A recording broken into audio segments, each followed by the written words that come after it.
lepas Jumaat ataupun di stadium disebat, barulah ada keinsafan, maruah dia jatuh. Bayangkan kalau Kartika tu disebat 6 dalam penjara dengan penyembat, apa macam? Di penjara sebat 2 orang je, dia pun sebat 6. 1, 2, 3, 4, 5, 6, tambah 10 encik gatal katanya. Dia bukan mencederakan fizikal, orang tak tengok, dia berdua je. Apa mak Islam, dia bukan mencederakan fizikal, dia mencederakan jiwa orang itu. Itu sebab dia khalayak ramai.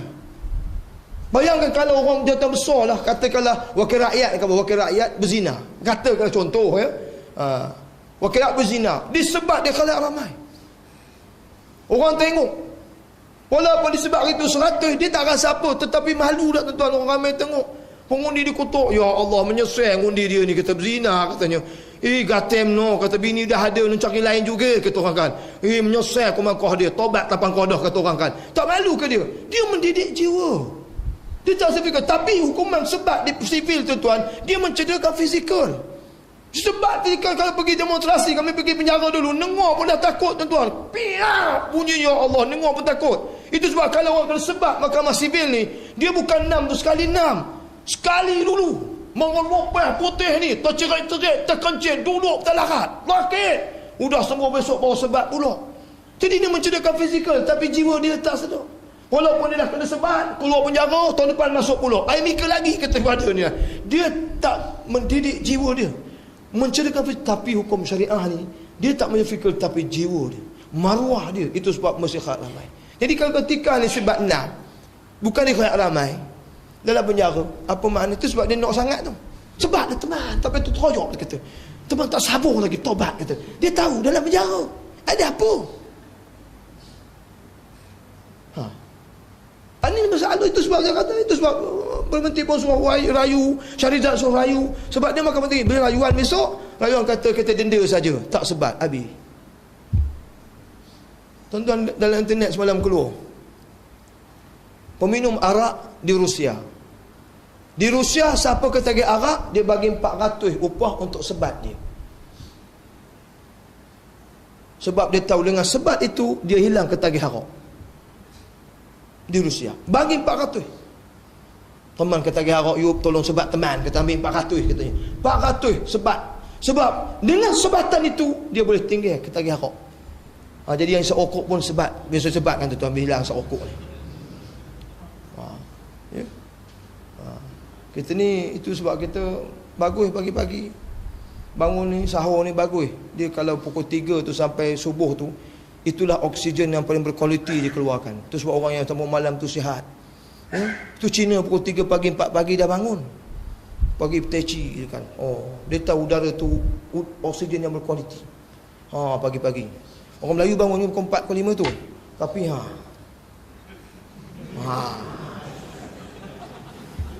orang Melayu, Cina teci, dia bagi ke mana nak sihat ni. Jadi ini tuan-tuan, di Rusia dia keluar, disebab boleh menghilangkan. Itu sebab Allah ni tahu tuan-tuan, aku yang cipta manusia, aku tahu di mana lemah lebihnya manusia. Kalau kamu nak hilang arak, sebat. Kalau kamu nak menjagakan keturunan kamu, sebat 100 rotan. Dia tahu tuan-tuan, di mana lemahnya manusia. Mesti dia khalayak ramai. Aku tahu, aku cipta manusia ni, aku letak di bumi tempat sesuai dia. Aku bagi undang-undang siap. Itu dia. Ini kita nak bertikir buat apa? Yang bertikirnya orang Islam lah. Itu sebab saya dengan kisah berlaku baru ni, saya kuliah di Kulim, tazkirah di Kulim. Di Kulim kan tuan-tuan, Allah, dia kata ustaz tak selamat di Kulim ni, hari-hari pecah rumah, pecah kereta, pantak nampak beg dan kereta pecah.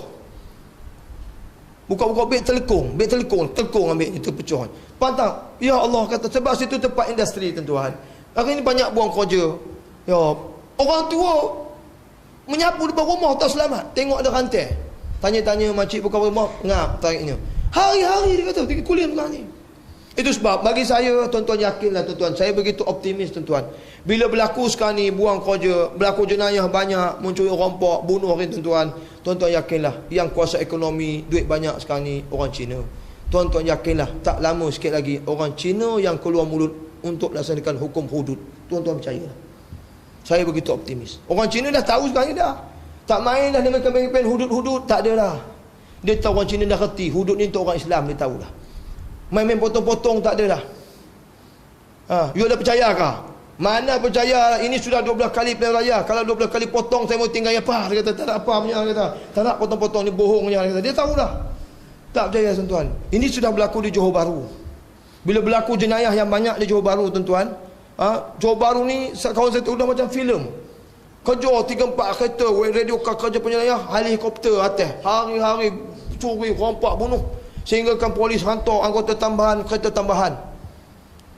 Maka bila berlaku jenayah banyak, maka caucus parlimen, ahli terpilih parlimen turun ke Johor Bahru. Dia tolong Johor Bahru, bagi tahu parti politik, NGO, persoalan, datanglah jumpa kami ni, bagilah pandangan macam mana menyelesaikan jenayah di Johor Bahru. Bila datang di Ketua Ahli Tan Sri Nazir Aziz, Dato' Syarif Samad sebagai ahli parlimen Johor, beberapa orang ahli parlimen datang, orang Cina kawasan kita bercakap dulu.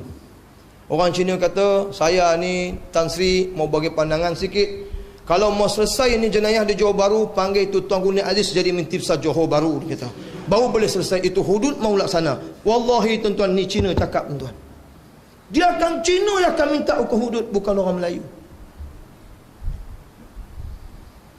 Dia cakap itu dia. Terduduk. Udahlah duduk, terduduk. Tan Sri Nazir Aziz, no, orang Cina udah minta hudud, kata. Dia terduduk. Dia dah duduk, terduduk lagi dia. Bila wakil PAS berucap, dia tepuk tangan. Baca Quran. Ayo, ini macam Cina. Saya kata tapi Cina akan minta. Sebab mereka yang masuk ekonomi, duit mereka banyak, perniagaan. Mereka tetap selamat. Dia akan minta hukum hudud. Betul? Yakin? Baru ni Pematang Pasir saya pergi. Nak teroyok pun ada, nak gelak pun ada. Cina pakai seluar pendek ni. Seluar pendek, pakai baju Tuan Guni Aziz, gambar t-shirt ni. Bawa poster PAS.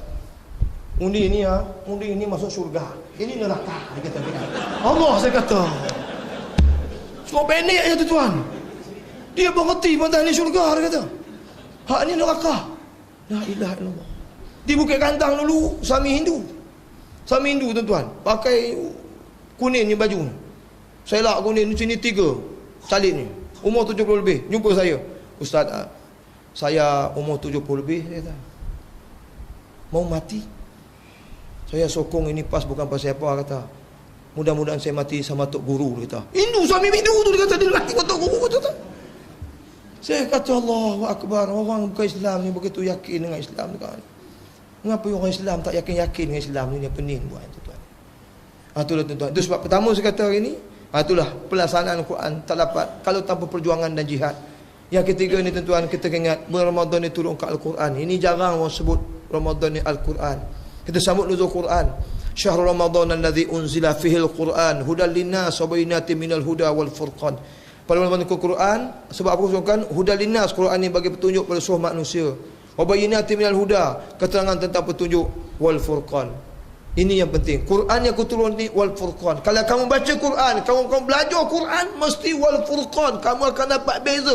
Bila kamu baca Quran, belajar Quran, kamu akan dapat beza. Yang mana hak, yang mana batil, yang mana Islam, mana jahiliah, mana iman, mana kufur, mana benar, mana salah, mana nak Islam, menentang Islam. Kamu akan nampak, kata Allah, kalau baca Quran. Masalahnya baca Quran yang rajin. Udah kutai Quran baca, entah kutai. Tahu kutai? Udah koyak Quran kutai, kata orang Perak. Udah kutai baca ni. Tapi dia tak nampak juga. Macam mana? Sama aja katanya. Tak ada beza katanya. Mana boleh? Quran mesti kata wal furqan. Kamu akan tahu beza mana hak mana batil bila kamu baca Quran. Mana boleh sama? Mesti. Ini baca je, belajar je, tapi tak ngomen-ngomen. Tak reti-reti. Lagi banyak baca Quran, lagi banyak puasa, lagi kuat menentang Islamnya. Itu yang tak pening, tak faham orang Melayu ni. Apa hal ni? Tak faham-faham, tak reti-reti, tak nampak-nampak juga. Dah jelas lah orang ni